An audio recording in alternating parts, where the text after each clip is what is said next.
شروع اللہ کے نام سے جو بڑا مہربان نہایت رحم والا ہے۔ یاسین، قسم ہے قرآن کی جو حکمت سے بھرا ہوا ہے۔ اے محمد صلی اللہ علیہ وآلہ وسلم، بے شک تم پیغمبروں میں سے ہو سیدھے رستے پر۔ یہ خدائے غالب اور مہربان نے نازل کیا ہے تاکہ تم ان لوگوں کو جن کے باپ دادا کو متنبع نہیں کیا گیا تھا متنبع کر دو۔ وہ غفلت میں پڑے ہوئے ہیں، ان میں سے اکثر پر خدا کی بات پوری ہو چکی ہے، سو وہ ایمان نہیں لائیں گے۔ ہم نے ان کی گردنوں میں طوق ڈال رکھے ہیں اور وہ ٹھوڑیوں تک پھنسے ہوئے ہیں تو ان کے سر اولل رہے ہیں، اور ہم نے ان کے آگے بھی دیوار بنا دی اور ان کے پیچھے بھی، پھر ان پر پردہ ڈال دیا تو یہ دیکھ نہیں سکتے۔ اور تم ان کو نصیحت کرو یا نہ کرو ان کے لیے برابر ہے، وہ ایمان نہیں لانے گے۔ تم تو صرف اس شخص کو نصیحت کر سکتے ہو جو نصیحت کی پیروی کرے اور خدا سے غائبانہ ڈرے، سو اس کو مغفرت اور بڑے ثواب کی بشارت سنا دو۔ بے شک ہم مردوں کو زندہ کریں گے، اور جو کچھ وہ آگے بھیج چکے اور جو ان کے نشان پیچھے رہ گئے ہم ان کو قلم بند کر لیتے ہیں، اور ہر چیز کو ہم نے کتاب روشن یعنی لوح محفوظ میں لکھ رکھا ہے۔ اور ان سے گاؤں والوں کا قصہ بیان کرو جب ان کے پاس پیغمبر آئے، یعنی جب ہم نے ان کی طرف 2 پیغمبر بھیجے تو انہوں نے ان کو جھٹلایا، پھر ہم نے تیسرے سے تقویت دی تو انہوں نے کہا کہ ہم تمہاری طرف پیغمبر ہو کر آئے ہیں۔ وہ بولے کہ تم اور کچھ نہیں مگر ہماری طرح کے آدمی ہو، اور خدا نے کوئی چیز بھی نازل نہیں کی، تم محض جھوٹ بولتے ہو۔ انہوں نے کہا کہ ہمارا پروردگار جانتا ہے کہ ہم تمہاری طرف پیغام دے کر بھیجے گئے ہیں، اور ہمارے ذمے تو صاف صاف پہنچا دینا ہے اور بس۔ وہ بولے کہ ہم تم کو نامبارک دیکھتے ہیں، اگر تم باز نہ آؤ گے تو ہم تمہیں سنگسار کر دیں گے اور تم کو ہم سے دکھ دینے والا عذاب پہنچے گا۔ انہوں نے کہا کہ تمہاری نحوست تمہارے ساتھ ہے، کیا اس لیے کہ تم کو نصیحت کی گئی؟ بلکہ تم ایسے لوگ ہو جو حد سے تجاوز کر گئے ہو۔ اور شہر کے پرلے کنارے سے ایک آدمی دوڑتا ہوا آیا، کہنے لگا کہ اے میری قوم، پیغمبروں کے پیچھے چلو، ایسوں کے جو تم سے صلاح نہیں مانگتے اور وہ سیدھے رستے پر ہیں۔ اور مجھے کیا ہے کہ میں اس کی پرستش نہ کروں جس نے مجھے پیدا کیا، اور اسی کی طرف تم کو لوٹ کر جانا ہے۔ کیا میں ان کو چھوڑ کر اوروں کو معبود بناؤں؟ اگر خدا میرے حق میں نقصان کرنا چاہے تو ان کی سفارش مجھے کچھ بھی فائدہ نہ دے سکے، اور نہ وہ مجھے چھڑا ہی سکے۔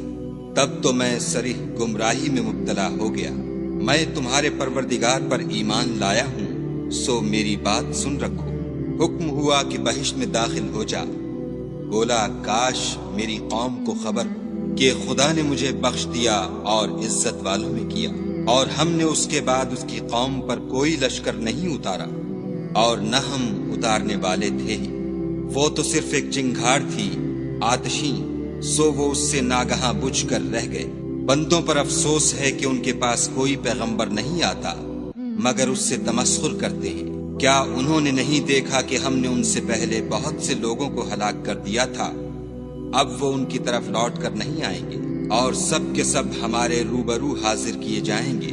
اور ایک نشانی ان کے لیے زمین مردہ ہے کہ ہم نے اس کو زندہ کیا اور اس میں سے اناج اگایا، پھر یہ اس میں سے کھاتے ہیں، اور اس میں کھجوروں اور انگوروں کے باغ پیدا کیے اور اس میں چشمے جاری کر دیے تاکہ یہ ان کے پھل کھائیں، اور ان کے ہاتھوں نے تو ان کو نہیں بنایا، تو پھر کیا یہ شکر نہیں کرتے؟ وہ خدا پاک ہے جس نے زمین کی نباتات کے اور خود ان کے اور جن چیزوں کی ان کو خبر نہیں سب کے جوڑے بنائے۔ اور ایک نشانی ان کے لیے رات ہے کہ اس میں سے ہم دن کو کھینچ لیتے ہیں تو اس وقت ان پر اندھیرا چھا جاتا ہے، اور سورج اپنے مقرر رستے پر چلتا رہتا ہے۔ یہ خدائے غالب اور دانا کا مقرر کیا ہوا اندازہ ہے۔ اور چاند کی بھی ہم نے منزلیں مقرر کر دیں، یہاں تک کہ گھٹتے گھٹتے کھجور کی پرانی شاخ کی طرح ہو جاتا ہے۔ نہ تو سورج ہی سے ہو سکتا ہے کہ چاند کو جا پکڑے، اور نہ رات ہی دن سے پہلے آ سکتی ہے، اور سب اپنے اپنے دائرے میں تیر رہے ہیں۔ اور ایک نشانی ان کے لیے یہ ہے کہ ہم نے ان کی اولاد کو بھری ہوئی کشتی میں سوار کیا، اور ان کے لیے ویسی ہی اور چیزیں پیدا کی جن پر وہ سوار ہوتے ہیں، اور اگر ہم چاہیں تو ان کو غرق کر دیں، پھر نہ تو ان کا کوئی فریاد رس ہو اور نہ ان کو رہائی ملے، مگر یہ ہماری رحمت اور ایک مدت تک کے فائدے ہیں۔ اور جب ان سے کہا جاتا ہے کہ جو تمہارے آگے اور جو تمہارے پیچھے ہے اس سے ڈرو تاکہ تم پر رحم کیا جائے، اور ان کے پاس ان کے پروردگار کی طرف سے کوئی نشانی نہیں آئی مگر اس سے منہ پھیر لیتے ہیں۔ اور جب ان سے کہا جاتا ہے کہ جو رزق خدا نے تم کو دیا ہے اس میں سے خرچ کرو، تو کافر مومنوں سے کہتے ہیں کہ بھلا ہم ان لوگوں کو کھانا کھلائیں جن کو اگر خدا چاہتا تو خود کھلا دیتا۔ تم تو صریح غلطی میں ہو۔ اور کہتے ہیں اگر تم سچ کہتے ہو تو یہ وعدہ کب پورا ہوگا؟ یہ تو ایک چنگھاڑ کے منتظر ہیں جو ان کو اس حال میں کہ باہم جھگڑ رہے ہوں گے آ پکڑے گی، پھر نہ تو وصیت کر سکیں گے اور نہ اپنے گھر والوں میں واپس جا سکیں گے۔ اور جس وقت سور پھونکا جائے گا یہ قبروں سے نکل کر اپنے پروردگار کی طرف دوڑ پڑیں گے، کہیں گے اے ہے ہمیں ہماری خوابگاہوں سے کس نے جگا اٹھایا؟ یہ وہی تو ہے جس کا خدا نے وعدہ کیا تھا اور پیغمبروں نے سچ کہا تھا۔ صرف ایک زور کی آواز کا ہونا ہوگا کہ سب کے سب ہمارے روبرو آ حاضر ہوں گے۔ اس روز کسی شخص پر کچھ بھی ظلم نہیں کیا جائے گا اور تم کو بدلہ ویسا ہی ملے گا جیسے تم کام کرتے تھے۔ اہل جنت اس روز عیش و نشاط کے مشغلے میں ہوں گے، وہ بھی اور ان کی بیویاں بھی سایوں میں تختوں پر تکیے لگائے بیٹھے ہوں گے۔ وہاں ان کے لیے بیوے اور جو چاہیں گے موجود ہوگا۔ پروردگار مہربان کی طرف سے سلام کہا جائے گا اور گناہ گارو تم آج الگ ہو جاؤ۔ اے آدم کی اولاد، ہم نے تم سے کہہ نہیں دیا تھا کہ شیطان کو نہ پوجنا، وہ تمہارا کھلا دشمن ہے، اور یہ کہ میری ہی عبادت کرنا یہی سیدھا رستہ ہے۔ اور اس نے تم میں سے بہت سی خلقت کو گمراہ کر دیا تھا، تو کیا تم سمجھتے نہیں تھے؟ یہی وہ جہنم ہے جس کی تمہیں خبر دی جاتی تھی۔